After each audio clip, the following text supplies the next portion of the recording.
সাহসী সাংবাদিক, তিনি দেশেই ছিলেন এই আন্দোলন সংগ্রামের সময়। বাংলাদেশের অন্যতম একটি জনপ্রিয় পত্রিকা ডেইলি স্টার বাংলা যিনি এডিটর ছিলেন আমাদের প্রেস মিনিস্টার গোলাম মুর্তজা, এবং সাংবাদিক গোলাম মুর্তজা, এবং যারা সামনে বসে আছেন অনেকগুলি প্রিয় মুখ যাদের সঙ্গে আমার দীর্ঘ সময় একসঙ্গে কেটেছে, বিশেষ করে দুঃসময়গুলোতে, কঠিন সময়গুলোতে, কষ্টের দিনগুলোতে যারা আমরা একসঙ্গে দিনের পর দিন কাটিয়েছি। রাত অবধি পর্যন্ত আমরা ড্রাইভ করে বিভিন্ন জায়গায় গিয়েছি, নিউ ইয়র্ক থেকে ওয়াশিংটন, ওয়াশিংটন থেকে নিউ ইয়র্ক, ক্যালিফোর্নিয়া, তারপরে আপনার ফ্লোরিডা, পেনসিলভেনিয়া, বিভিন্ন স্টেটে এই সংগঠনটি যাত্রা করেছে সেভ বাংলাদেশ। এবং এর কর্ণধার জাহিদ খান সহ যারা যে সমস্ত প্রিয় মুখ সামনে আছেন সকলকে আমি আমার আন্তরিক কৃতজ্ঞতা জানাচ্ছি, বিনম্র শ্রদ্ধা নিবেদন করছি তাদের প্রতি, যাদের আত্মাহুতির মধ্য দিয়ে আমরা আজকের এই কাঙ্ক্ষিত বিজয় লাভ করেছি এবং শেখ হাসিনা তার প্রিয় দেশটিতে পালিয়ে যেতে বাধ্য করেছে, যাদের বুকের তাজা রক্তে পিচ ঢালা পথকে রঞ্জিত করেছে, যে আবু সাইদ তার বুককে প্রশস্ত করে বুলেটের মুখে দাঁড়িয়ে বলেছে যে গুলি কর। তো এইরকম আবু সাইদ, মুগ্ধ, ফায়াজ, ওয়াসিম, অসংখ্য প্রায় 2000-এর মতো সাহসী যুবক, তরুণ, আবাল, বৃদ্ধ, বনিতার রক্তের বিনিময়ে আমরা একটি আজকের এই অনুষ্ঠান করতে পারছি।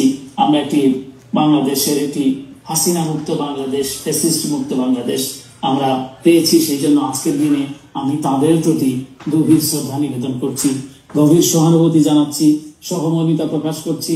যারা এখনো মৃত্যুর সঙ্গে পাঞ্জা লড়ছেন, যারা এখনো অঙ্গহানি ঘটেছে, যাদের পা হারিয়েছে, বঙ্গত্ব বরণ করেছে, যাদের দৃষ্টিশক্তি হারিয়েছে, তাদের সকলের প্রতি আমি আমার সহানুভূতি প্রকাশ করছি।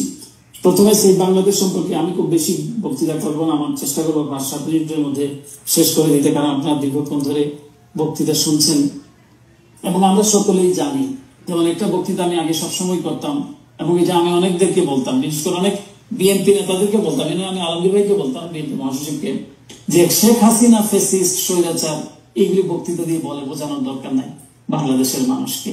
বাংলাদেশের মানুষ জানে শেখ হাসিনা ফ্যাসিস্ট, শেখ হাসিনা স্বৈরাচার, শেখ হাসিনা মানুষের কণ্ঠরোধ করেছে, শেখ হাসিনা মানুষকে গুম খুন করেছে, এইগুলি মানুষ জানে। তখন মানুষ জানতে চাইতো যে আপনারা কিভাবে এই ফ্যাসিস্ট মুক্ত বাংলাদেশ উপহার দিবেন, এই স্বৈরাচারকে আপনারা কিভাবে তাড়াবেন। এই বক্তৃতাগুলি, এই প্ল্যান প্রোগ্রামগুলি মানুষ জানতে চাইতো এবং এই প্ল্যান প্রোগ্রামগুলি বাস্তবায়ন করতে গিয়ে যে তাদেরকে কম কাঠ ভর পোড়াতে হয় নাই, অসংখ্য নেতা কর্মীদেরকে তাদের জীবন বিলিয়ে দিতে হয়েছে, অসংখ্য মানুষকে পঙ্গুত্ব বরণ করতে হয়েছে, গুম হতে হয়েছে, এটা একটা সাইড আছে। তো এই সেভ বাংলাদেশের কথা শুরুতেই বলতে হয় যে সেভ বাংলাদেশ এটি একটি অরাজনৈতিক সংগঠন। এই সংগঠন নিয়ে কিন্তু অনেকে হাসাহাসি করেছে যে আসলে এটা আবার কি, সেভ বাংলাদেশ কি একটা শুরু করেছে, এদের কোনো কাজ নাই, এই দেখি এখানে যাচ্ছে ওইখানে যাচ্ছে। কিন্তু সেভ বাংলাদেশ যেটি করতে পেরেছে সেটি হলো যে সব স্টেটে, মোটামুটি বড় সকল স্টেটের সঙ্গে একটা সংযোগ স্থাপন করতে পেরেছে এবং বাংলাদেশকে যে সেভ করতে হবে, বাংলাদেশকে যে রেস্কিউ করতে হবে, বাংলাদেশ যে বিলীন হয়ে যাচ্ছে, এটা কিছু যুবক, তরুণ, অবশ্যই আমাদের প্রবীণরাও সাথে ছিলেন, সরাবর্দী ভাইয়ের মতো মানুষরা ছিলেন না বলে রাগ করতে পারে। তো এই সমস্ত মানুষরা ছিলেন এই সেভ বাংলাদেশ সঙ্গে যুক্ত এবং ছিলেন বলেই এই সেভ বাংলাদেশ একটি এটা এই আন্দোলনকে বিভিন্ন জায়গায় ছড়িয়ে ছিটিয়ে দিতে পেরেছে। আপনারা কিছু হয়তো অনুষ্ঠানাদি দেখেছেন, কিন্তু এর বাইরেও কিছু প্ল্যান প্রোগ্রাম সেভ বাংলাদেশ করেছে, নীরবে নিবৃত্তে অনেক লেজিসলেশনে তারা রিচ আউট করেছে, অর্থাৎ লেজিসলেটিভ মেম্বার যারা কংগ্রেসম্যানকে রিচ আউট করেছে, সিনেটরকে রিচ আউট করেছে এবং আমরা কত জায়গায় যে গিয়েছি সেভ বাংলাদেশ। আমাদের প্রখ্যাত ফটোগ্রাফার শহীদুল আলম, বাংলাদেশে অনেকে নাম নিতে ভয় পেত, কিন্তু উনি সেভ বাংলাদেশের জার্সি পরে উনি ঢাকায় গিয়ে নেমে, এয়ারপোর্টে নেমে ছবি শেয়ার করেছেন সোশ্যাল মিডিয়ায়। এবং অনেকেই কিন্তু আমাদের সাবেক রাষ্ট্রদূত উইলিয়াম বি মাইলাম, আমাদের জন ডেভিলুইচ, অনেকেই এই অরাজনৈতিক এই প্ল্যাটফর্মটির সঙ্গে যুক্ত হয়েছেন এবং রাইট টু ফ্রিডমের সাথে আমরা ঘনিষ্ঠভাবে তারা কাজ করেছেন, আপনারা জানেন, ওয়াশিংটন ভিত্তিক যে থিঙ্ক ট্যাঙ্ক। তো সুতরাং সেভ বাংলাদেশের এই যে অবদান, এবং তারা শুধু কি তাই, তারা জাতিসংঘের সামনে গিয়ে তারা অবস্থান নিয়েছেন হোয়াইট হাউসের সামনে। তারা এক পর্যায়ে যখন শেষের দিকে বলেছিলেন যে আমরা দিনের পর দিন আমরা হোয়াইট হাউসের সামনে অবস্থান করব, মোমবাতি জ্বালিয়ে, গান গেয়ে, এক ধরনের এক কালারের পোশাক পরে, লাল পোশাক পরে সকলে গিয়ে সমবেত হয়ে। এই যে বিদেশ থেকে এবং বাংলাদেশের মানুষ যখন দেখছে হোয়াইট হাউসের সামনে, এটা কিন্তু একটা মনস্তাত্ত্বিক প্রভাব বিস্তার করে যে হোয়াইট হাউসের সামনে এই সমস্ত যুবকরা, ছাত্ররা, বিভিন্ন ইউনিভার্সিটি থেকে ছাত্ররা চলে এসছে ওয়াশিংটনে। তো তারা এবং আমাদের বোনেরা যেভাবে তারা গান গিয়ে, বিপ্লবী গান, বিদ্রোহী গান, কবিতা আবৃত্তি করে, নেচে গিয়ে তারা যেভাবে দ্রোহের প্রকাশ করেছেন, এটা কিন্তু বাংলাদেশের মানুষের মধ্যে এক ধরনের উৎসাহ, উদ্দীপনা কাজ করেছে। জাতিসংঘের সামনে আপনারা গিয়েছেন, গিয়ে আপনারা সেখানে সাকসেসফুল করেছেন। অবশ্যই আপনাদেরকে আবার বিএনপিকেও কৃতিত্ব দিতে হবে।